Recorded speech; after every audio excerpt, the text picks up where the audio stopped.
Everyone, welcome to my channel.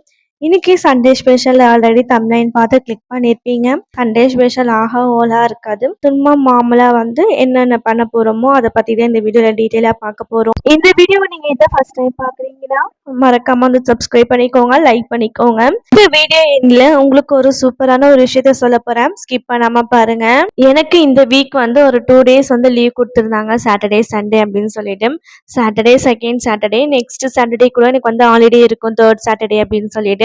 Saturday எப்படி போச்சுன்னு தெரியல, பட் ஃபாஸ்ட்டாக போயிடுச்சு. சண்டே எப்படி போகும்னு தெரியல. பட் என்னால் முடிஞ்ச வரைக்கும் வீட்டில் ஹெல்ப் பண்ணிட்டு கொஞ்சம் க்ளீனிங் வேலைலாம் முடிச்சுட்டு பார்க்கலாம் தான் இருந்தேன். ஆல்ரெடி 2 வாரத்துக்கு முன்னாடி வாங்கியிருந்த தக்காளியும் போன தக்காளியை வாங்கிட்டு வரும்போது கொஞ்சம் அழுவி போகிற மாதிரி இருந்தது. அது எல்லாமே வாஷ் பண்ணிட்டு கொஞ்ச நேரம் வெயிலில் வச்சுருந்தேன் உலாத்திட்டு. ஆனால் வெயிலில் ரொம்ப நேரம் வைக்கக்கூடாது, நல்லது இல்லை அப்படின்னு சொல்லிட்டாங்க பாட்டி. சரி கொஞ்ச நேரம் மட்டும் வெயில வச்சுட்டு எடுத்துட்டேன். ஒரு 11 o'clock போல பிரெட் இருந்தது, பிரெட் அண்ட் ஜாம் தான் சாப்பிட்டு இருந்தோம். அடிக்கடிக்கு ஏன் பிரெட் அண்ட் ஜாம் சாப்பிட்றோன்னு பார்த்தீங்கன்னா, ஏன்னா எனக்கு பிரெட் அண்ட் ஜாம் ரொம்ப பிடிக்கும். அதுவும் இது போல் பன் பட்டர் ஜாம் கடையில் விற்பாங்க, ரொம்ப டேஸ்ட்டாக இருக்கும். எனக்கு அதுதான் ரொம்ப ஃபேவரட்டாக இருந்தது. இந்த வாட்டி டிஃப்ரெண்ட்டாக ஸ்டைல் பண்ணியிருந்தேன். 2 பக்கமும் பன் பட்டர் ஜாம் போட்டு வச்சுட்டு லாஸ்ட்டில் ரோஸ்ட் பண்ணி கொடுத்துருந்தேன் பாட்டிக்கு. ரொம்ப விரும்பி சாப்பிடுவாங்க. இது போல் டிஃப்ரெண்ட்டாக நான் பண்ணி கொடுக்கும்போது அவங்க விரும்பி சாப்பிடுவாங்க. எங்கள் ஹஸ்பண்ட் தான் இது என்னது நொய் நொய்ன்னு கேட்டுட்ருப்பாங்க. பட் எங்கள் பாட்டி அப்படி கிடையாது. எது கொடுத்தாலும் நல்லா இருக்குது அப்படின்னு சொல்லிட்டு சாப்பிடுவாங்க. அது நல்லாவே இல்லைனாலும் பரவாயில்லம்மா, சாப்பிட்ற மாதிரி இருக்குது அப்படின்னு சொல்லிட்டு ஒரு சாட்டிஸ்ஃபைட் மோட்டிவேஷன் கொடுப்பாங்க. நீங்கள் உங்கள் ஃப்ரீ டைமில் என்ன சாப்பிடுவீங்கன்னு சொல்லிட்டு மறக்காம கமெண்ட் பண்ணுங்கள். ஸோ ஒரு விஷயத்த சொல்லணும், நான் சேனலை ஸ்டார்ட் பண்ணி கிட்டத்தட்ட 1.5 year ஆக போகுது. பட் எங்களுக்கு சப்ஸ்கிரைபர் சிங்க் ஆகல, லைக்கும் எதுவும் அவ்வளோ வரல. கமெண்ட் வந்தால் கொஞ்சம் நல்லாயிருக்கும்.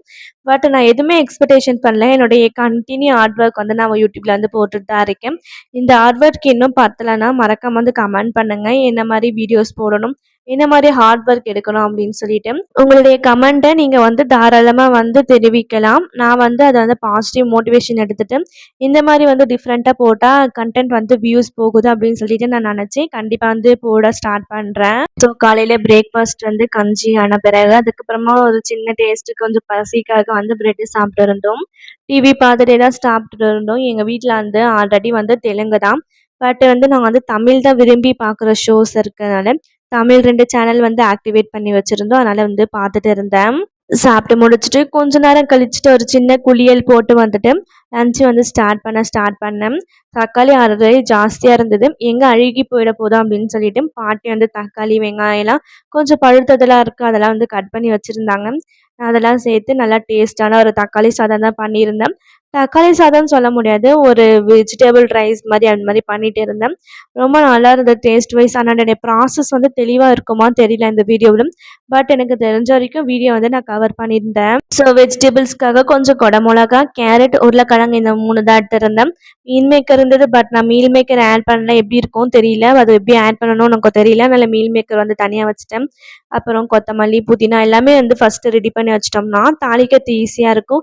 அப்புறம் அதை பண்ணணும் இது பண்ணணும் சமைக்கும் போது எதுவும் தோணாதுன்றதால எல்லாமே ரெடி பண்ணி பக்கத்தில் வச்சுட்டு தாளிக்க ஸ்டார்ட் பண்ணிட்டேன். தக்காளி சாதத்துக்கு மெயின் இன்க்ரீடியன்ட் இஞ்சி பூண்டு பேஸ்ட் தான். இஞ்சி பூண்டு பேஸ்ட்டு கொஞ்சம் வெங்காயம் தக்காளி போட்டு அரைச்சி எடுத்து வச்சுட்டேன். தாளிக்கிறதுக்கு கொஞ்சம் எண்ணெய், அதில் நான் பட்டை லவங்கம் இதை ஆட் பண்ணல, வெறும் சீரகம் ஆட் பண்ணிவிட்டு 1/2 கட் பண்ணியிருந்த வெங்காயத்தை நல்லா வதக்கி எடுக்கணும். அது வரைக்கும் கொஞ்சம் பொறுமையாக வெயிட் பண்ணோம்னா நல்லா ப்ரௌனிஷாக வெங்காயம் நல்லா வதக்கிடும்.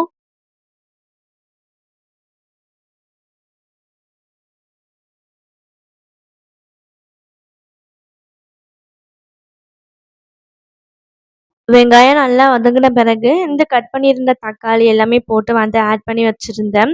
இதுக்கு கொஞ்சம் டேஸ்ட்டுக்காக இஞ்சி பூண்டு பேஸ்ட்டு போட்டிருந்தேன். அப்புறம் கருவேப்பிலை கொஞ்சம் வாடி வதங்கி போயிருந்தது, பட் அதையும் கொஞ்சம் காய போட்டு வச்சுருந்தேன். எல்லாமே மிக்ஸ் பண்ணி வச்சுருந்தேன். சண்டே நார்மலாக எப்போவுமே சிக்கன் இல்லைனா மட்டன் ஏதாச்சும் ஒன்று இருக்கும். பட் இந்த வாட்டி எங்கள் ஹஸ்பண்ட் கொஞ்சம் வெளியே போயிருந்தாங்க மீட்டிங்க்காக அப்படின்னு சொல்லிட்டு நான் எதுவுமே வாங்கலை. எனக்கு தெரிஞ்ச வரைக்கும் வெஜிடபிள் தான் பண்ணியிருந்தேன். பட் மீட்டிங் போயிட்டு அவங்க நைட் வருவாங்கன்னு தெரியாது. பட் அவங்க 2-3 நாள் கழிச்சு தான் வர்றதால நானும் எங்கள் பாட்டி வெஜிடபிள்ஸே பண்ணிக்கலாம்.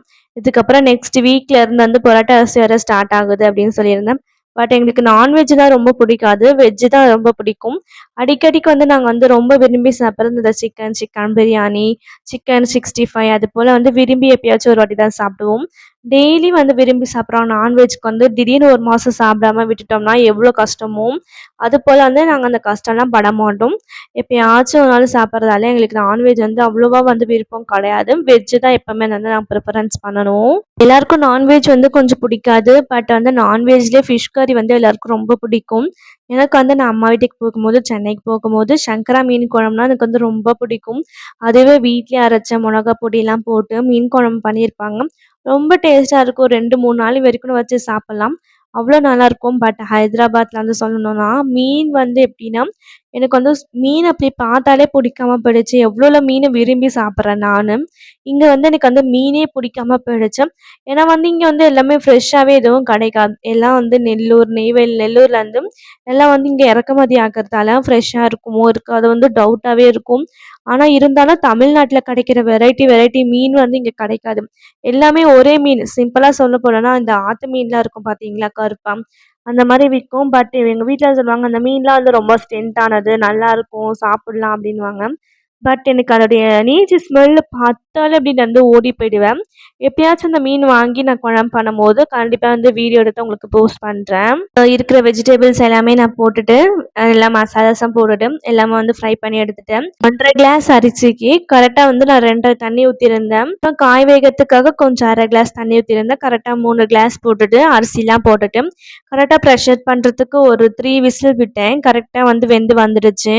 ஸோ என்னடா அரிசி போட்டு இப்படி கிளறிட்டு இருக்கேன்னு பார்க்காதீங்க. அரிசி வந்து நல்லா அடியில பிடிச்சிரும் அப்படின்னு சொல்லிட்டு, கொஞ்சமா வந்து மேலோட்டமா எடுத்துட்டு, அதுக்கப்புறமா வந்து மூடி வச்சோம்னா நல்லாயிருக்கும். அப்புறம் டேஸ்ட்டுக்காக உப்புலாம் கரெக்ட்டா இருக்கான்னு பார்த்துட்டு, லாஸ்ட்ல கொத்தமல்லி போட்டுட்டு மூடிட்டேன். நெய் இருந்தா நெய் வந்து ஆட் பண்ணிக்கலாம். நெய் வந்து சூப்பரான ஸ்மெல்லு கிடைக்கும். பட் வந்து நெய் இங்க இல்லாததால, நெய் இருக்கிறப்ப கொஞ்சமா எண்ணெய் ஊத்திட்டு, கொத்தமல்லி போட்டுட்டு நான் வந்து ப்ரெஷர் பண்ண விட்டுட்டேன். ஸோ நான் சமையலே முடிஞ்சிருச்சு. என்ன விஷயத்த நான் சொல்ல வந்தேன்னா, உங்களுக்கு இந்த விஷயம் ரொம்ப பிடிக்கும். என்ன மாரி வந்து ஆரம்பத்துல யூடியூப் வந்து ஸ்டார்ட் பண்ணியிருக்கவங்க, பல பேர் பலவிதமா சொல்லிட்டு தான் இருப்பாங்க. என்னன்னா, "நீங்க இவ்ளோ சாப்பிடுறீங்க, இவ்ளோ சாப்பிடுறதால தான் உங்க உடம்பு இப்படி இருக்கு. இவ்ளோ பிரச்சனை வருது" அப்படின்னு சொல்லுவாங்க. பட் நீங்க வந்து எத பத்தியும் யோசிக்காத, எத பத்தியும் நீ எதுவும் யோசிக்காத அப்படின்னு சொல்லிட்டு, நான் வந்து என்னுடைய முயற்சி வந்து போட்டுட்டு தான் இருக்கேன்.